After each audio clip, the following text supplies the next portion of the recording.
এটা মনে করেন না যে আপনি যদি বড় একজন ডাক্তার হন তাহলে আপনার তাকদিরে যে রিজিকটা আছে সেই রিজিকের থেকে আপনি 1 টাকা বেশি ইনকাম করবেন।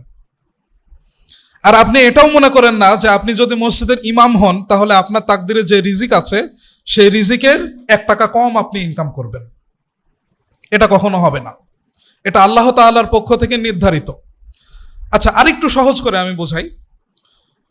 আপনার প্রত্যেকের এলাকাতে কিছু বড়লোক মানুষ আছে, কিছু ধনী মানুষ, জমিদার, টাকাওয়ালা আছে আছে।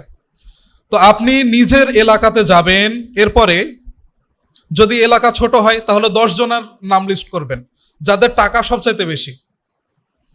আর যদি আরো বড় এলাকা হয় তাহলে 20 জনের নাম লিস্ট করবেন, একটা তালিকা করবেন।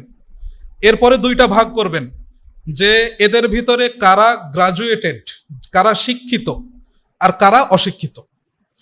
আপনি যদি 20 জনের নাম লিস্ট করেন, তালিকা একটা করেন, তাহলে দেখবেন যে সেখানে অর্ধেকের বেশি অশিক্ষিত। অধিকাংশর অক্ষর জ্ঞানটাও নাই, সিল দিতে হয়, সিল, স্বাক্ষর করতে পারে না। অথচ আল্লাহ তাআলা কত টাকা দান করছেন। এটা দেখেও কেন আপনি সার্টিফিকেটের পিছনে, আর কেন আপনি ডাক্তার হওয়ার পিছনে, কেন আপনি ইঞ্জিনিয়ার হওয়ার পিছনে ছুটলেন?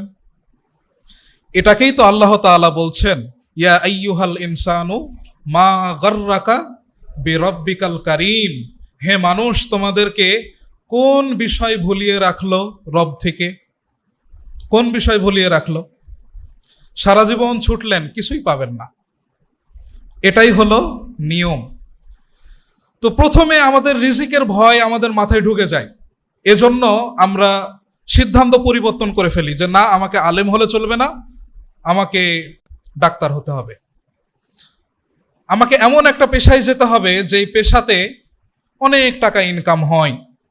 তো দেখেন, পেশাতে যদি টাকা ইনকাম হতো, সার্টিফিকেট যদি কাউকে রোজগারের ব্যবস্থা করে দিতে পারত, তাহলে ওই যে আপনার গ্রামের যে নিরক্ষর মানুষগুলো আছে তারা সব না খেয়ে মারা যেত এতদিন, তাই না? না খেয়ে মারা যেত, সত্যিই মারা যেত। কিন্তু সে তো মারা যায়নি, বরং আপনি সার্টিফিকেট অর্জন করে, আপনি গ্রাজুয়েশন কমপ্লিট করে যতদূর গেছেন, যত টাকা ইনকাম করছেন, আপনার 3 জন 5 জন মিলে যা টাকা ইনকাম করছেন তার থেকে বেশি ও একা ইনকাম করে, অথচ তার কোনো শিক্ষাগত যোগ্যতা নাই। তাহলে বোঝা গেল যে রিস্ক এটা আসমান থেকে নির্ধারিত হয়, বান্দার কাছে আসমান থেকে আসে।